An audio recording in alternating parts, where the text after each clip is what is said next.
ప్రభువునందు ప్రియమైనటువంటి దేవుని ప్రజలందరికీ కూడా దేవుని పేరిట వందనాలు తెలియజేస్తూ ఉన్నాం. దేవుని యొక్క మహాకృపను బట్టి మరి ఒక మారు దేవుని యొక్క సన్నిధానంలో మనందరము కలిసి దేవుని వాక్యాన్ని ధ్యానం చేయడానికి దేవుడిచ్చినటువంటి యొక్క మహా గొప్ప కృపను బట్టి దేవుని స్తుతిస్తూ ఉన్నాం. ఈ ఉదయ కాలంలో మనం మరి యొక్క వాక్య భాగాన్ని ధ్యానం చేసుకుందాం. ఈ సృష్టిలో సృష్టింపబడినటువంటి ప్రతి మానవుణ్ణి కూడా దేవుడు అడిగేటువంటి ఒక ప్రశ్నను గురించి కనుక మనం ఆలోచన చేయగలిగితే, ఈ భూమి మీద మానవుణ్ణి సృష్టించినట్టు తర్వాత మొట్టమొదటిగా సృష్టింపబడినటువంటి ఆది మానవుడైనటువంటి ఆదామును గనక దేవుడు మొట్టమొదటిగా ప్రశ్నించినటువంటి ప్రశ్న ఏమిటో తెలుసా? ఆదాము నువ్వెక్కడున్నావు, ఆదాము నువ్వెక్కడున్నావు అనేటువంటి ప్రశ్నను మనం బైబిల్లో చూడొచ్చు. ఒకవేళ గనక ఆదికాండము 3వ అధ్యాయం 9వ వచనాన్ని గనక మనము ఒకసారి గనక చూడగలిగితే, దేవుడైనటువంటి యెహోవా ఆదామును ఆ ప్రశ్నించడానికి కలిగినటువంటి ఒక ప్రాముఖ్యమైనటువంటి విషయాన్ని మనం ఈ యొక్క ఉదయకాలంలో అర్థం చేసుకోవచ్చు. ఆదికాండము 3వ అధ్యాయం 9వ వచనం, దేవుడైన యెహోవా ఆదామును పిలిచి నీవు ఎక్కడ ఉన్నావనెను. దేవుడు ఇప్పటి వరకు ఆదాముతో కలిసి ఉన్నట్టుగా మనం చూస్తాం. ప్రతి చల్లపూట వేళ కూడా దేవుడైనటువంటి యెహోవా ఆదాముతో మాట్లాడుతూ చక్కగా ఇద్దరు కలిసినటువంటి సహవాసంలో ముందుకు వెళుతున్నటువంటి ఆ యొక్క సహవాసంలో దేవుడు ఇప్పటి వరకు కూడా ఆదామును ప్రశ్నించలేదు. ఒకవేళ చూడండి, భూమి మీద ఉన్నటువంటి జంతువులన్నింటినీ కూడా సృష్టించిన తర్వాత ఆదాము ముందు పెట్టి ఆదాము వాటికి ఏ పేరు పెట్టినో ఆ పేరులే వాటికి కలిగినని మనం దేవుని వాక్యంలో చూస్తాం. అయితే దేనికి పేరు ఏ పేరు పెట్టినప్పటికీ కూడా దేవుడు ఎందుకు ఆ పేరు పెట్టావని ప్రశ్నించలేదు.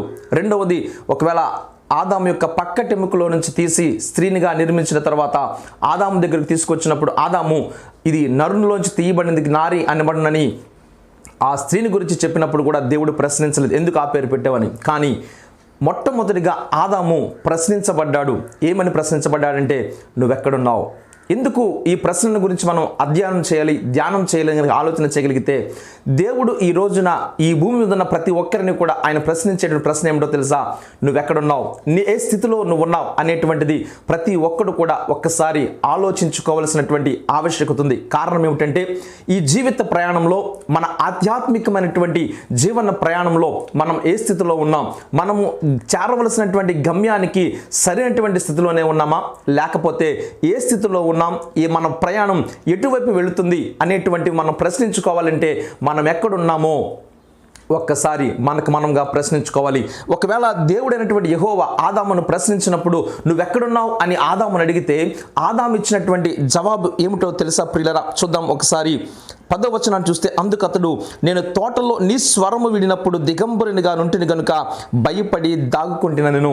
ఆదాము దేవుడు పిలిచేటప్పటికి ఎక్కడున్నాడో తెలుసండి, దిగంబరిగా ఉన్నాను అనేటువంటి ఒక భయముతో ఆ యొక్క చెట్టు చాటును దాగుకొన్నట్టుగా మనం ఈ యొక్క సందర్భంలో మనం చూస్తాం. దేవుడి నుంచి దూరంగా వెళ్ళిపోయినటువంటి ఆదామును మనం చూడొచ్చు ప్రియమైన దేవుని బిడ్డలారా. ఒకవేళ ఆదాము యొక్క మనస్తత్వం గురించి కనుక ఆలోచన చేస్తే, భయపడేటువంటి మనస్తత్వం కలిగిన వాడుగా ఆదామును మనం చూడొచ్చు. ఆ భయం ఆదాములో ఎందుకు వచ్చింది? ప్రతిరోజు దేవునితో సహవాసం చేసేటువంటి ఆదాము ప్రతిరోజు దేవుని స్వరాన్ని వినినప్పుడు చక్కగా దేవునితో సంభాషించేటువంటి ఆదాము ఇప్పుడు దాగుకునేటువంటి పరిస్థితి వచ్చింది. ఒకవేళ దేవుని నుంచి దూరంగా వెళ్ళేటువంటి పరిస్థితి ఎందుకు వచ్చింది అని కనుక ఆలోచన చేయగలిగితే, ఆదాము జీవితంలో దేవుని యొక్క ఆజ్ఞను తిరస్కరించాడు. దేవుని యొక్క మాటను పక్కన పెట్టి, దేవుని యొక్క చిత్తాన్ని పక్కన పెట్టి, తన స్వచిత్తంతో తన సొంత ఆలోచనతో పాపాన్ని చేసినటువంటి కారణముగా ఆదాము దేవుడి నుంచి దూరం అయిపోయినట్టుగా మనం చూడొచ్చు ప్రియమైన దేవుని బిడ్డలారా. ఎందుకంటే ఆదాములో భయపడేటువంటి మనస్తత్వం వలన దేవునికి దూరం అయిపోయాడు. ఆ భయం రావడానికి గల కారణం ఏమిటంటే, పాపము ఎప్పుడైతే ఆదాము హృదయంలో స్థానం సంపాదించుకుందో, దేవుని ఆజ్ఞను ఎప్పుడైతే తిరస్కరించాడో, దేవుడు అయినటువంటి యెహోవా నుంచి ఆదాము దాక్కున్నటువంటి స్థితిలో మనం కనబడతా ఉన్నాం. ఈ యొక్క మనస్తత్వం నుంచి మనం నేర్చుకోవాల్సినటువంటి ఒక ప్రాముఖ్యమైన విషయం ఏంటో తెలుసా? ఒకవేళ ఆదాము వంటి గనక భయపడేటువంటి మనస్తత్వం మనలో చాలా మందికి ఉండొచ్చు. ఆ భయపడేటువంటి మనస్తత్వం ఉండడానికి గల కారణం ఏమిటంటే, దేవుని ఆజ్ఞను తిరస్కరించినటువంటి మనస్తత్వం ప్రియులరా. ఈరోజు దేవునితో సంభాషించేటటువంటి మనం, ప్రతిరోజు దేవునితో మాట్లాడేటువంటి మనం ఈరోజు దేవునికి దూరం అయిపోయినటువంటి పరిస్థితి ఉందేమో. ఒకవేళ ఇప్పుడు నిన్ను దేవుడు ప్రశ్నించేటువంటి ప్రశ్న ఏంటో తెలుసా? ఈ స్థితిలో నువ్వెక్కడున్నావు? దేవునికి సమీపంగానే ఉన్నావా?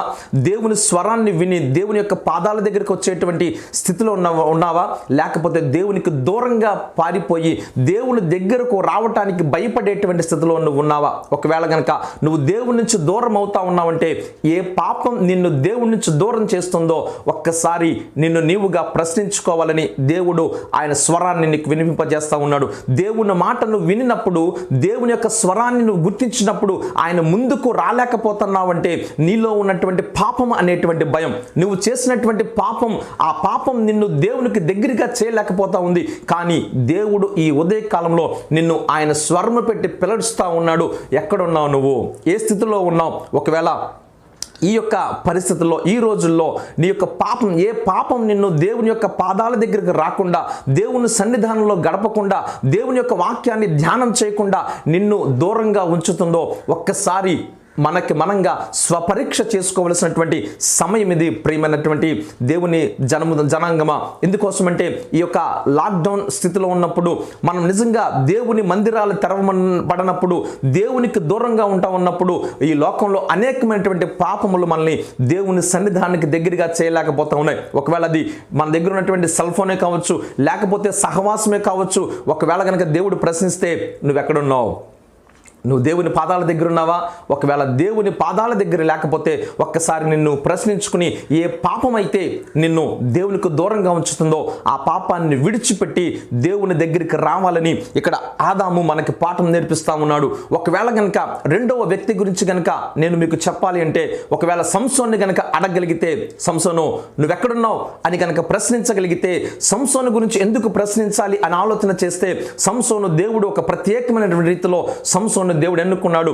తన ప్రజలైనటువంటి ఇశ్రాయేలీలను ఫిలిష్తీయుల నుంచి విడిపించి వారికి స్వతంత్రాన్ని ఇవ్వాలని, దేవుని ప్రజలుగా వారిని చూడాలని దేవుడు ఇష్టపడి సంసోనుకు ఒక ప్రత్యేకమైనటువంటి అభిషేకాన్ని ఇచ్చి దేవుడు భూమి మీదకి పంపించాడు. ప్రియులారా, ఇప్పుడు అదే సంసోను దేవుడు అడిగితే, సంసోను నువ్వెక్కడున్నావు అని అడిగితే సంసోను ఇచ్చేటువంటి సమాధానం ఒకవేళ కనుక మనం బైబిల్లో చూడగలిగితే, న్యాయాధిపతుల గ్రంథం 16వ అధ్యాయం ఒకవేళ చూస్తే 19వ వచనాన్ని కనుక మనం చూడగలిగితే, చూడండి ఎక్కడ ఉన్నాడు అని ఆలోచన చేస్తే, ఆమె తన తొడ మీద అతని నిద్రబుచ్చి ఒక మనుష్యుని పిలిపించి వాని చేత అతని తల మీద 7 జడలను క్షౌరము చేయించి అతన్ని బాధించుటకు మొదలుపెట్టను. ఒకవేళ సంసోన్ని మనం అడిగితే, సంసోను ఎక్కడున్నావంటే ఒక స్త్రీ యొక్క ఒడిలో పడుకొని నిద్రపోతున్నటువంటి స్థితిని మనం చూడొచ్చు. ఏంటి ఈ దౌర్భాగ్యమైనటువంటి పరిస్థితి సంసోనుకి దేవుడు అత్యధికమైనటువంటి బలమును, అత్యధికమైనటువంటి శక్తి సామర్థ్యములను, శత్రువులను విడిపించగలిగినటువంటి ఒక పరిశుద్ధాత్మ శక్తిని సంసోనుకి ఇచ్చాడు. ప్రియమైన దేవుని బిడ్డలారా, సంసోనుకి దేవుడు ఇచ్చిన ఆ బలం కారణం ఏమిటో తెలుసా? శత్రువుల నుంచి తన ప్రజలను విడిపించాలని, శత్రు బానిసత్వంలో ఉన్నటువంటి ఇశ్రాయేలు ప్రజలను విడిపించడానికి దేవుడు ఒక ప్రత్యేకమైనటువంటి అభిషేకాన్ని సంసోనుకి ఇచ్చాడు. ప్రియులారా, అందుకే పచ్చి గాడిద దవడ ఎముకతో 1000 మందిని చంపగలిగినటువంటి సామర్థ్యం కలిగినటువంటి సంసోను, ఒకవేళ కనుక చూడండి బొబ్బరించేటువంటి సింహాన్ని ఒట్టి చేతులతో అతని యొక్క చూడండి ఆ సింహాన్ని చీల్చివేయగలిగినటువంటి సామర్థ్యాన్ని దేవుడు సంసోనుకి ఇచ్చాడు. అటువంటి బల సామర్థ్యము కలిగినటువంటి సంసోను ఒకవేళ కనుక ప్రశ్నిస్తే, సంసోను ఎక్కడున్నావు అని కనుక ప్రశ్నించగలిగితే ఎక్కడున్నాడో తెలుసండి? ఒక స్త్రీ యొక్క ఒడిలో సుఖంగా నిద్రపోతా ఉన్నాడు. ఈరోజు దేవుడు ఒకవేళ మనల్ని ప్రశ్నిస్తే, సంసోను వంటి జీవితాలను కనుక, సంసోను వంటి మనస్తత్వాన్ని కనుక మనం అర్థం చేసుకోగలిగితే, ఒకవేళ ఈ మనస్తత్వం చాలా మందిలో ఉండొచ్చు. ప్రియురా, ఈ మనస్తత్వాన్ని ఏమంటామో తెలుసండి? బరి తెగించినటువంటి మనస్తత్వం అంటాం. దేవుని యొక్క శక్తిని పొందుకుని, దేవుని యొక్క బలాన్ని పొందుకుని, పాపం చేయటం అలవాటైపోయి, పాపము తన జీవితాలకు ఏమాత్రం తప్పు కాదని పాపాన్ని నిర్భయంగా చేస్తూ దేవునిలో ఉన్నామనుకునేటువంటి వారిని గురించి అపోస్తలుడు పౌలు అంటా ఉన్నాడు. తిమోతికి రాసిన 2వ పత్రిక 3వ అధ్యాయం 4వ వచనంలో ఏమంటున్నాడో తెలుసండి? దేవుని కంటే సుఖానుభవం ఎక్కువగా ప్రేమించువారు, దేవుని యొక్క శక్తిని ఎరగనటువంటి వారని దేవుని మాట సెలవిస్తా ఉంది. ప్రియులారా, ఈరోజు దేవుడు నీకు ఇచ్చిన సామర్థ్యం ఎందుకో తెలుసా? దేవుడు నీకు ఇచ్చిన తలాంతులు ఏంటో తెలుసా? దేవుడు నీకు ఇచ్చినటువంటి ధైర్యం ఏంటో తెలుసా?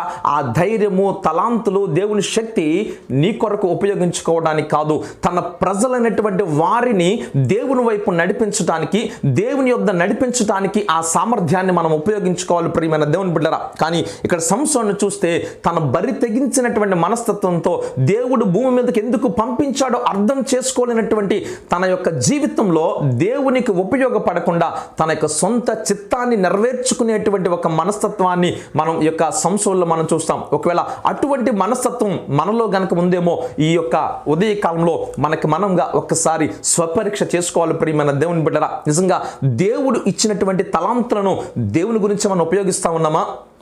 దేవుడు మనకిచ్చినటువంటి ఆ పరిశుద్ధాత్మ ప్రత్యేకమైనటువంటి శక్తిని దేవుని కొరకే మనం వాడుతా ఉన్నామా, లేకపోతే నీ కొరకే నువ్వు వాడుకుంటా ఉన్నావా? నీ యొక్క సుఖానుభవం కొరకు దేవుని యొక్క పరిచర్యను, దేవుని యొక్క సమస్తమైనటువంటి శక్తియుక్తులను నువ్వు మరిచి నువ్వెక్కడున్నావు? ఈ యొక్క సమయంలో దేవుడు ప్రశ్నిస్తూ ఉన్నాడు, నువ్వెక్కడున్నావు? నీ స్థితి ఎక్కడ ఉంది? చాలా మందిని మనం చూసినప్పుడు ప్రియమైన దేవుని బిడ్డరా, ఒకవేళ కనుక ఎక్కడ మనం ఉన్నామో ఈ లోకంలో మన అందరికీ కూడా అబద్ధాలు చెప్పవచ్చేమో. చాలా మంది చూడండి, ఫ్రెండ్ దగ్గరికి వెళ్తారు, నేను ప్రైవేట్ క్లాస్కి వెళ్ళానని చెప్పవచ్చేమో. ఒకవేళ కనుక ఈ మధ్య కాలంలో మనం చూడగలిగితే ఉన్నటువంటి చోటు ఒకటి, మనం చెప్పేటువంటి చోటు ఒకటి. ఒకవేళ ఈరోజు నీ ఇంటిలో కుటుంబానికి నువ్వు అబద్ధం చెప్పొచ్చేమో, ఒకవేళ కనుక నీకున్నటువంటి ఫ్రెండ్స్కి అబద్ధం చెప్పొచ్చేమో. కానీ దేవుడు ఒకవేళ కనుక నేను అడిగితే ఆయన ప్రతి స్థలంలో ఉన్నటువంటి వాడు. నువ్వెక్కడున్నావో ఆ స్థితిని ఎరిగినటువంటి దేవుడు. ఇప్పుడు ఒకవేళ సంసోను అడిగితే ఆయన చూడండి, తనకున్నటువంటి సమస్తాన్ని వదిలిపెట్టాడు, తన పరిచర్య, ఉన్నటువంటి గోల్ని వదిలిపెట్టాడు, తనకున్నటువంటి లక్ష్యాన్ని వదిలిపెట్టాడు, సమస్తాన్ని వదిలిపెట్టి సుఖంగా ఉండడానికి సంసోను జీవితం తనకు తానుగా ఉన్నాడు. ప్రియమైన దేవుని బిడ్డరా, అయితే సంసోనుకి తెలియని విషయం ఏంటో తెలుసండి. చూడండి 20వ వచనంలో, ఆమె సంసోను, ఫిలిష్తీయులు మీ మీద పడుచున్నారు అతడు నిద్ర మేలుకొని ఎప్పటి ఎట్లు నేను బయలుదేరి విరజిమ్మునందుకునేను, అయితే యెహోవా తాను ఎడబాసనని అతనికి తెలియలేదు.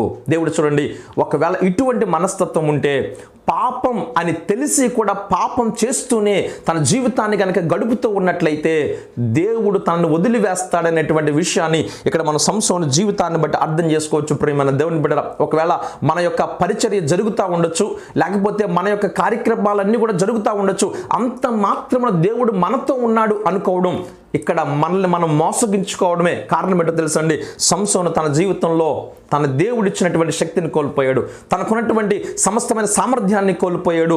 దేవుడు తనని ఎడబాసనని, అక్కడ చూడండి, ఎడబాసనని అతనికి తెలియలేదు. తన శక్తితో నిజంగా శత్రువుని చీల్చుతాం అనుకున్నాడు, కానీ ఏ విధమైనటువంటి ప్రయోజనం లేదు. ఒకవేళ ఈ ఉదయ కాలంలో దేవుడు నీకు ఇచ్చేటువంటి ఒక ప్రశ్న ఏంటో తెలుసా? ఒకవేళ సంసోనులా నీ జీవితాన్ని, నీకున్నటువంటి లక్ష్యాన్ని, నీకున్నటువంటి గురిని నువ్వు మర్చిపోయి గనక బ్రతుకుతా ఉన్నట్లయితే, పాపమే నీ జీవిత లక్ష్యం అనుకునే పాపంలో నేను ఉండి ఆ పాపము కూడా పాపము కాదనుకునేటువంటి పరిస్థితిలో నువ్వు ఉన్నావేమో. ఒకవేళ పాపము చేయటంలో బరి తెగించినటువంటి పరిస్థితి కనుక నీ జీవితంలో ఉంటే దేవుడు ప్రశ్నిస్తూ ఉన్నాడు. దేవుడు నిన్ను ఎడబాసేటువంటి సమయం వస్తూ ఉంది. కాబట్టి ఒక్కసారి నీకున్నటువంటి స్థితిని నువ్వు జ్ఞాపకం చేసుకోగలవా? దేవుని యొక్క స్థితిలో నువ్వు ఉండగలుగుతావా అని ఇక్కడ రెండవ సంసోను కనుక మనం చూడగలుగుచ్చు. ప్రియమైన దేవుని బిడ్డల, ఒకవేళ మూడో వ్యక్తి గురించి మీ ముందు ఉంచాలని ఇష్టపడుతున్నాను. ఒకవేళ గిద్యోన్ని కనుక మనం అడగలిగితే, గిద్యోను ఎక్కడున్నావు అని అడగలిగితే, చూద్దాం మనం ఒకసారి కనుక న్యాయాధిపతుల గ్రంథం 6వ అధ్యాయం 11వ వచనంలో ఒకవేళ కనుక మనం గిద్యోన్ని అడిగితే, గిద్యోను ఎక్కడ ఉన్నావు అని అడగలిగితే చూడండి, యెహోవా దూత వచ్చి అబీయజ్రీయుడైన యోవాషుకు కలిగిన ఓఫ్రాలోని మస్తకి వృక్షము క్రింద కూర్చుండును. యోవాషు కుమారుడైన గిద్యోను మిద్యానీయులకు మరుగై ఉండినట్లు గానుగు చాటున గోధుమలు దొల్లగొట్టుచుండెను. గిద్యోను ఎక్కడ ఉన్నావంటే గానుగుల చాటున దాక్కున్నట్టుగా మనం గిద్యోను చూడొచ్చు. కారణం ఏంటో తెలుసండి, అప్పుడు అంటుంది చూడండి, నిజంగా గిద్యోను కనుక మనం చూడగలిగితే గిద్యోన్ని సంబోధించేటువంటి మాట ఏంటో తెలుసండి, పరాక్రమం గల బలాఢ్యుడా. ఈ మనస్తత్వాన్ని కనుక మనం ఆలోచన చేయగలిగితే, బలము ఎరగినటువంటి మనస్తత్వం. ప్రియమైన దేవుని బిడ్డరా, గిద్యోను సామాన్యమైన వ్యక్తి కాదు, బలాఢ్యుడైనటువంటి పరాక్రమం గలవాడు, యుద్ధం చేయగల నైపుణ్యం కలిగిన వాడు, శత్రువులను చీల్చి చండాలగలిగినటువంటి ఒక బలమైనటువంటి శక్తి సామర్థ్యంలో ఉన్నటువంటి గిద్యోను ఎక్కడున్నాడో తెలుసండి, గానుగ చాటునున్నాడు.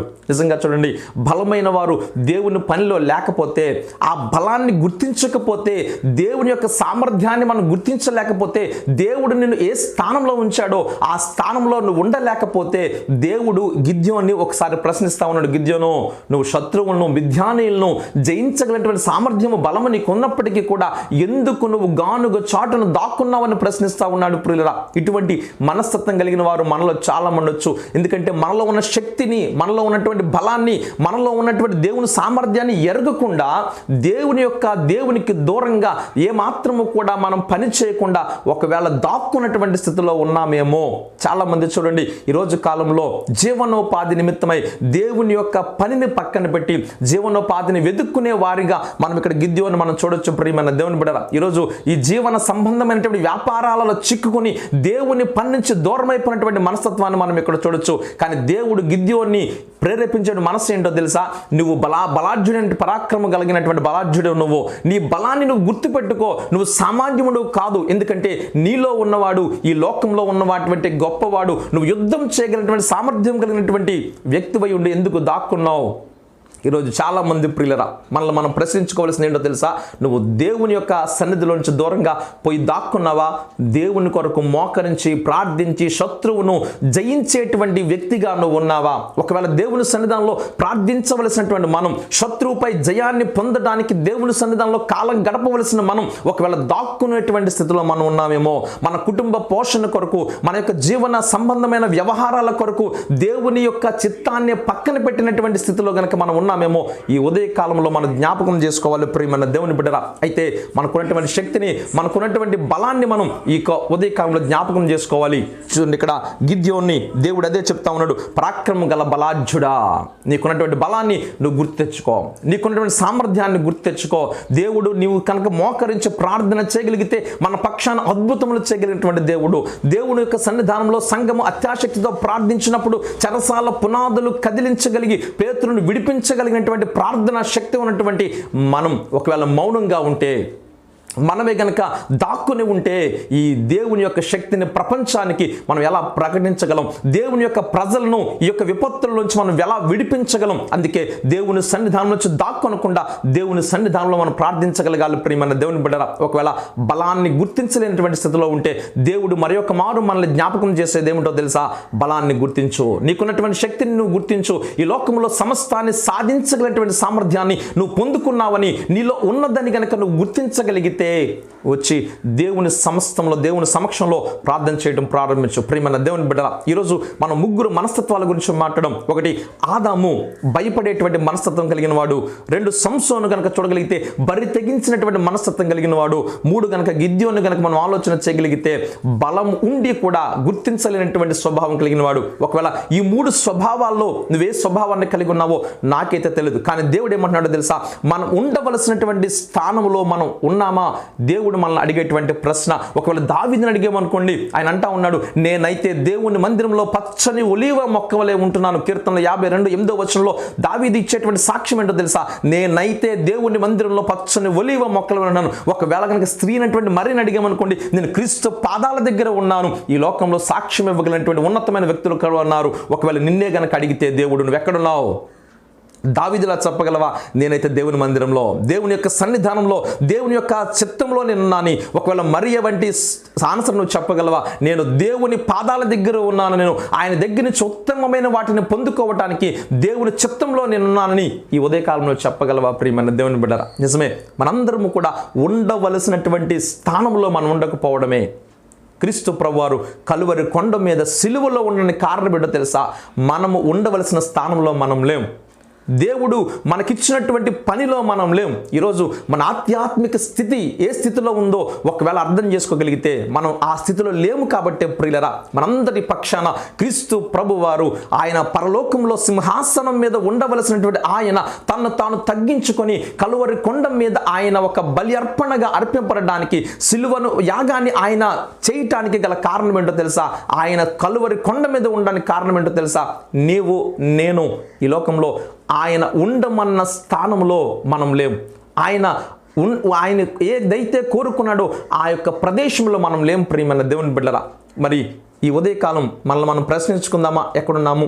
ఆయన అడిగేది ఒకే ఒకటి, ఆయన సన్నిధానంలో, ఆయన పాదముల దగ్గర మన ఆధ్యాత్మిక స్థితిని మనల్ని మనం పరీక్షించుకుంటూ ఎక్కడున్నావని అడిగితే, ప్రభువా నేను నీ మందిరంలో ఉన్నాను ప్రభువా, నీ పాదాల దగ్గర ఉన్నాను ప్రభువా, ఎందుకంటే నీ పాదాల్లో అత్యుత్తమైనటువంటి శక్తి సామర్థ్యాలు ఉన్నాయి ప్రభువా, నీ బల ప్రభావాలను నేను గుర్తించగలిగినటువంటి పరిస్థితిలో ఉన్నాను ప్రభువా అని గనక ఈ ఉదయకాలం మనం చెప్పగలిగితే దేవుడు ఆయన సంతోషించేటువంటి దేవుడు. ప్రియమైన దేవుని బిడ్డ, కాబట్టి ఆ ప్రశ్నను మీకు వేస్తా ఉన్నాను. ఒకవేళ నువ్వు ఎక్కడున్నావు, నీ స్థితి ఏంటి ఆ పరిస్థితిని అర్థం చేసుకుందాం, దేవునికి మరింత దగ్గర అవుదాం. మన ఆధ్యాత్మిక స్థితులను అనుక్షణం పరీక్షించుకుంటూ దేవుని యొక్క సన్నిధానంలో, దేవుని యొక్క పాదాల దగ్గర బైబిల్ని చదివేటువంటి ఒక ఉన్నతమైనటువంటి వ్యక్తులుగా, దేవునికి ఇష్టమైన వ్యక్తులుగా మనం మారిపోదాం. అటువంటి గొప్ప కృపను పరిశుద్ధాత్మ దేవుడు మనందరికీ కూడా దయచేయునుగాక. ఆమేన్. ప్రార్థన చేసుకుందాం. మహాపరిశుద్ధుడా, మహోన్నతుడా, మహాగరుడా, నీకు వేలాది వందనాలు, స్తుతులు, స్తోత్రములు తండ్రి. పరిశుద్ధుడా, ఇదిగో నాయన ఆదామును మొట్టమొదటిగా నువ్వెక్కడున్నావు అని ప్రశ్నించావు ప్రభా. ఈ ఉదయకాలంలో మమ్మల్ని నువ్వెక్కడున్నావు అని ప్రశ్నిస్తే మేము సమాధానం చెప్పలేని పరిస్థితులు ప్రభా.